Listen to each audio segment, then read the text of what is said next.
Hello students, मैं योगिता सिंह, आपकी English teacher. 11th में हम लोग ने साथ साथ पूरे सत्र पढ़ाई की है। अब 12th की क्लास का आज हम लोगों का पहला दिन है। अब समस्या एक है कि माध्यमिक शिक्षा परिषद की वेबसाइट पर हमारी पुस्तक अपलोड नहीं है और अभी तक आप लोगों ने अपनी पुस्तक खरीद भी नहीं पाई होगी। पुस्तक तो आप लोग मार्केट से जब ले पाएंगे जब लॉकडाउन खुलेगा। हाँ, कुछ स्टूडेंट्स होंगे जिनके पास पुरानी अपने भाई या बहन की बुक्स होंगी तो उनको वो बुक्स मिल जाएंगी, उनको उससे पढ़ना है। बाकी लोगों के लिए मैं जो कुछ भी पढ़ाना होगा उसको व्हाट्सएप पर डालूंगी, फिर आपको पढ़ाऊंगी, समझाऊंगी। आप लोग तो 11th में समझ ही गए हैं कि इंग्लिश का किस तरह से सिलेबस होता है, किस तरह से पेपर आता है। फिर भी एक शॉर्ट जानकारी 12th क्लास के लिए, बोर्ड एग्जाम के लिए मैं आपको आज दे देती हूँ। बाकी सिलेबस के हिसाब से अप्रैल माह का जो सिलेबस होगा उसकी पढ़ाई हम लोग कल से, अगले दिन से शुरू करेंगे। तो आज आपको बता दूं कि आपकी 12th की बुक में क्या क्या दिया है। जैसा कि आप लोग जानते हैं, पेपर को यूपी बोर्ड ने 2 सेक्शन में बांट रखा है। सेक्शन ए होता है जिसमें प्रोज, पोइट्री, शॉर्ट स्टोरीज होती है, और 11th में जैसे आप लोगों ने एक लॉन्ग पोएम पढ़ी हुई थी प्रिंस सिद्धार्थ की कहानी, उसकी जगह पे 12th में ड्रामा दिया गया है जिसको हम लोग पढ़ेंगे, the Merchant of Venice. William Shakespeare ने इसको लिखा है। तो 11th से 12th में बस ये चेंज है। सबसे पहले प्रोज में 7 लेसन दिए हैं, 10 पोएम्स दी गई हैं पोइट्री के पोर्शन में, 4 शॉर्ट स्टोरीज दी गई हैं, ड्रामा है द मर्चेंट ऑफ वेनिस, और फिगर्स ऑफ स्पीच है। वही 7 फिगर्स ऑफ स्पीच जो हम लोगों ने 11th में पढ़े थे, उन्हीं का रिवीजन हम लोग करेंगे। इतना तो होगा सेक्शन ए में। और सेक्शन बी जैसा 11th में था वैसे ही इसमें भी होगा। 8 नंबर का ग्रामर पोर्शन होगा जिसमें direct, indirect, narration, synthesis, transformation, syntax ये होंगे। वोकैबुलरी में synonyms, antonyms, homophones, one word substitution, idioms and phrases होंगे। ट्रांसलेशन की एक्सरसाइजेस होंगी हिंदी से इंग्लिश बनाने के लिए। एसेज हम लोग आपको एसेज मैं डिक्टेट करूंगी, आप लोग कॉपी में उसको नोट करेंगे और याद करेंगे। और 11th में हमारे जो लेटर अथवा एप्लीकेशन होते थे वो अब 12th में नहीं होंगे, उसकी जगह अनसीन पैसेज आएगा 12th के पेपर में, 6 नंबर का ही। तो इस तरह से 50 नंबर का सेक्शन ए होगा, 50 नंबर का सेक्शन बी होगा, 100 नंबर का पेपर आपका आएगा। 11th के जैसा ही है। 11th में जो हम लोग एक long answer type question the light of Asia से देते थे, अब हम लोग ये ड्रामा जो पढ़ेंगे द मर्चेंट ऑफ वेनिस, तो उस लॉन्ग आंसर टाइप क्वेश्चन का आंसर हम लोग 12th में देंगे। ये चेंज हुआ है। सेक्शन बी में लेटर अथवा एप्लीकेशन की जगह अनसीन पैसेज हो गया है, ये चेंज हुआ है। अब लेटर अथवा एप्लीकेशन आपके पेपर में नहीं आएंगे। तो जो 7 लेसन है प्रोज के, उसमें से पहला lesson a girl with a basket, ये हमारे अप्रैल के मंथ में हमको पढ़ना है। पहली poem character of a happy life, ये हम लोगों को अप्रैल के मंथ में पढ़ना है। और थोड़ी सी एक्सरसाइजेज डायरेक्ट इनडायरेक्ट की करनी है। अप्रैल का हमारा इतना सिलेबस है जिसको मैं अगले दिन से पढ़ाना शुरू करूंगी। पेपर के लिए आपको एक बार बोर्ड के पेपर का पूरा पैटर्न बता देती हूँ, आप लोग उसको समझ लेंगे और उस हिसाब से अपनी तैयारी करेंगे। काफी कुछ तो आपको जानकारी है क्योंकि आप 11th के हाफ ईयरली और एनुअल के 2 पेपर सॉल्व कर चुके हैं।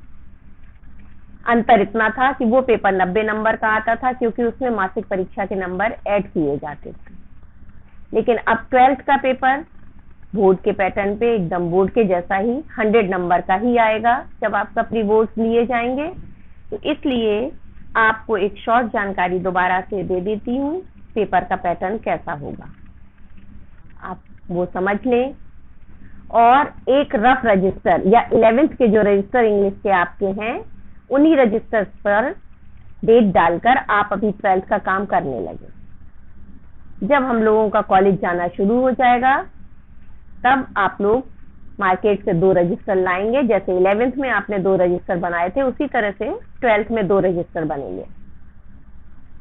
और जो काम अभी हम लोग ऑनलाइन स्टडी के दौरान कर रहे हैं, वो सारा काम डेट वाइज आप लोग उसको नए रजिस्टर्स में ट्रांसफर कर लेंगे और मुझसे चेक करवा लेंगे।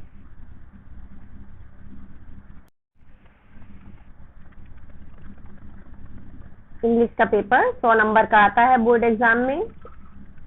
एक ही पेपर होता है, 3 घंटे पेपर सॉल्व करने के लिए मिलते हैं, 15 मिनट पेपर रीड करने के लिए मिलते हैं, और उस 100 में से मिनिमम 33 नंबर लाने जरूरी होते हैं। तो सबसे पहले the whole question paper is divided into 2 section, section A and section B. Section A will contain of prose, poetry, short stories and the play The Merchant of Venice. Section B will contain general English. Section A is of 50 marks.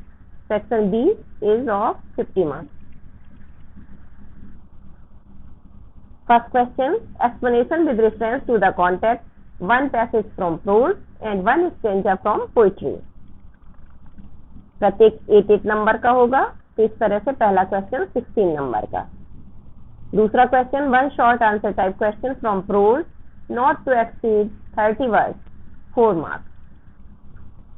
तीसरा question vocabulary based prose text से 4 number का होता है। Fill in the blanks आते हैं जो pros के lesson के पीछे दिए रहते हैं, उन्हीं में से कोई 4 सेंटेंस करने के 4 नंबर होते हैं।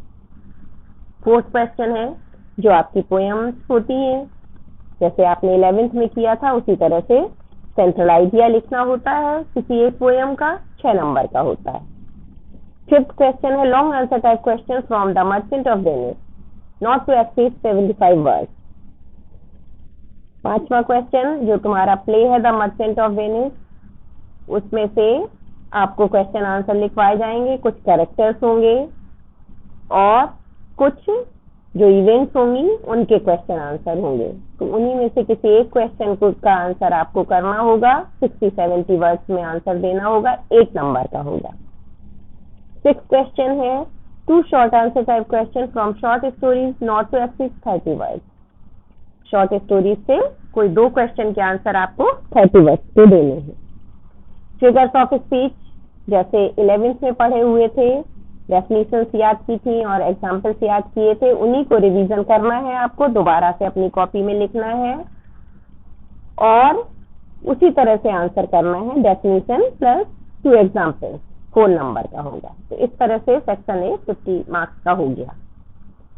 सेक्शन बी में ग्रामर पोर्शन में 2 में से एक सेंटेंस करना होता है डायरेक्ट इनडायरेक्ट का, वो 2 नंबर का होता है। सिंथेसिस का 2 सेंटेंस में से एक सेंटेंस करना होता है, वो 2 नंबर का होता है।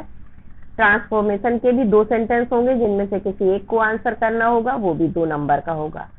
सिंटेक्स के 4 सेंटेंसेस दिए जाते हैं जिनमें से किन्हीं 2 को आंसर करना होता है, वो 2 नंबर का होता है। इस तरह से ग्रामर 8 नंबर की कंप्लीट हो जाती है।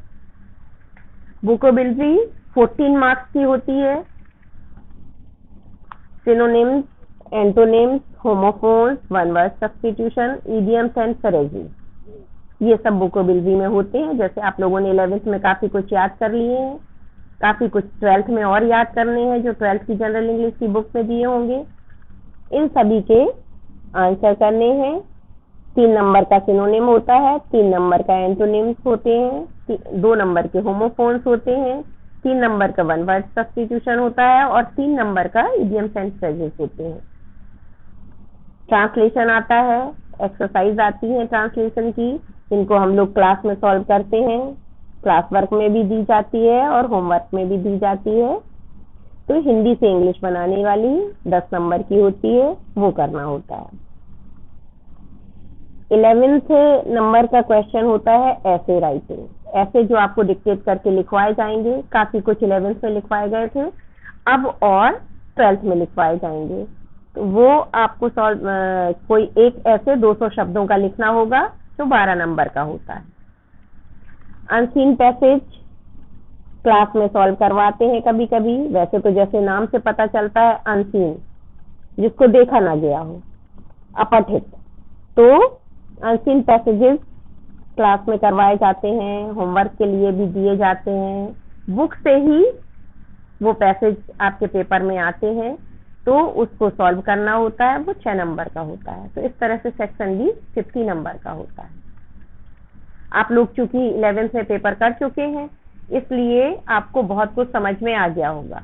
11th और 12th के पेपर में बस इतना अंतर है कि ये पेपर 100 नंबर का है और 11th में हम लोग 90 नंबर का पेपर बनाते हैं। तो इसको आप लोग एक बार देख लेना, इस वीडियो को समझ लेना। कल मैं आपको सिलेबस के हिसाब से poem number 1 the character of a happy life पढ़ाऊंगी, उसका एक्सप्लेनेशन बताऊंगी और सेंट्रल आइडिया बताऊंगी।